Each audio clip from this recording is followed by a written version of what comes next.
been working all week, and about 20 hours as of today, and it's taking its toll. But anyway, on to some content. This week, if you've been following me on Twitter, then you know that I've been plowing through a bunch of stuff by Warren Ellis. Warren Ellis is one of my favorite writers ever, and I get really tired of finding out about things that he's written that I haven't read. So when there's a trade paperback, a new printing of his limited series Ocean that I'd never heard of, and I said to myself, screw that. So I sat down and read that, and then I started downloading stuff so I can read everything. So I've read Ocean, and that was weird and fun. And I read the first volume of Anna Mercury, and that was super weird and super fun. And, what else did I read? Oh, I've read the first volume of Dr. Sleepless now, and that was... I'm not sure what to say about that. And I started reading Freak Angels, and I've made it up through, I think, the 16th episode as of now. And that's just awesome. I have to find trades for that. And I just got Neil Gaiman's Eternals out from the library. And I've read the first issue of that, and it's shaping up to be really good. This is one of the few mystical superhero books that I can name that actually is entertaining me. So that's good. Yesterday I went through my comic book shelf, which is the one on the bottom there, and it still looks really full, doesn't it? Well, it's not as full as it was, because I took off about a foot of comics that are just like meh. Some of them suck.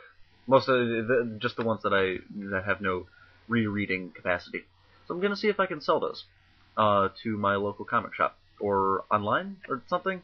I'm actually getting that. I think I mentioned that project weeks ago, and now I'm actually getting it in motion. Yay! So if you want to buy Young Blueberry Book 1, talk to me about it. This week we're talking about Scott Pilgrim! Jason, you're in fact correct. I did get Scott Pilgrim 1 through 5 from BitTorrent, and I read all of it. Scott Pilgrim the books by Brian Lee O'Malley.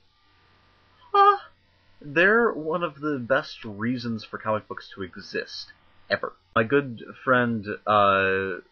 Esbat von Lichtenstein, refuses to read Scott Pilgrim, and I won't get into an argument with him about it anymore. He says it looks like One Piece, which is true. It kind of does. The weird part of Scott Pilgrim, for those of you who haven't read it, is that at the same time as it's a slice of life comic, it's also much like a video game.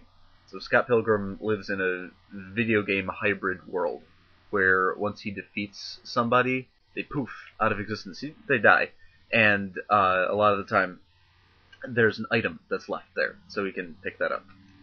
Or there's an extra life or anything, and so that's a lot of fun. So I basically need to buy Scott Pilgrim, the actual comics, as soon as possible, because I love them. As for the movie, I'm a little hesitant about how they can really transfer a lot of the video game stuff of the comics into a movie. It puzzles me a little bit.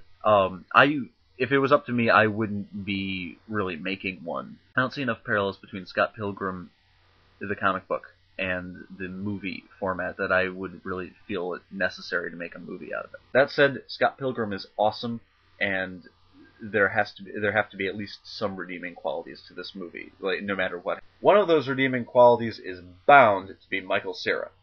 Michael Cera was born to play Scott Pilgrim. Michael Cera is going to hit this out of the park.